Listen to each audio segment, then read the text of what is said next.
নমস্কাৰ বন্ধুসকল, মই এটা আকৌ ভাল খবৰ লৈ আহিছোঁ। মানে আপোনাৰ BTR যিটো ফৰেষ্টাৰৰ এক্সাম হ'ল, ফিজিকেল টেষ্ট হ'ল, তাৰে ফিজিকেল টেষ্টৰ ৰিজাল্টটো আজি দিলে, মানে ৰাতিপুৱাই পাব্লিছ কৰিলে পেপাৰত। তো আপোনালোকে পেপাৰতো চাব পাৰে, যিখন আপোনাৰ আছাম ট্ৰিবিউন পেপাৰ আছে তাতে পাই যাব। তো তাৰে মই ৰিজাল্টৰ পেজকেইটা PDF এটা বনাই আপোনালোকক দেখুৱাই আছোঁ। তো এইটো হ'ল ৰিজাল্টটো। অলপ মানে ফটো মাৰোঁতে অলপ ব্লাৰ হৈ গ'ল, তো আপোনালোকে পিছত নিজাকৈ চাই ল'ব। মানে ব্লাৰ হোৱা স্বত্তেও আপোনালোকে চিনিব পাৰিব। মই PDFৰ লিংকটো ফাৰ্ষ্ট কমেণ্টত পিন কৰি ৰাখি দিম, আপোনালোকে তাৰে পৰা ডাউনলোড কৰিব পাৰিব। তো আমাৰ যেতিয়া ফিজিকেল ৰিটেন টেষ্টৰ এক্সামৰ ৰিজাল্ট দিলে, তেতিয়া ফিজিকেল টেষ্টৰ কাৰণে ফৰেষ্টাৰ গ্ৰেড 1ত আছিলে 912জন নে কিমান বা আছিলে।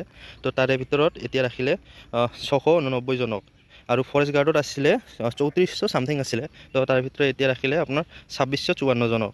তো যিসকলে ফিজিকেল টেষ্টত এপিয়াৰ হৈছিলে আৰু ফিজিকেল টেষ্ট ভাল হৈছিলে, মানে ল'ৰাসকলে 4 ঘণ্টাৰ ভিতৰত 26 কিলোমিটাৰ ৱাকিং নাইবা ৰান কৰিব পাৰিছিলে, সিহঁততো আহিছিলে। আৰু মহিলাসকল মানে ছোৱালীসকলৰ ক্ষেত্ৰত যিসকলে 16 কিলোমিটাৰ 4 ঘণ্টাত ক্লিয়াৰ কৰিলে, সিহঁতৰো আহিলে। আৰু যিসকলে ক্লিয়াৰ কৰিব নোৱাৰিলে, সিহঁতৰ কেইটা চাগে কাট খাই গ'ল।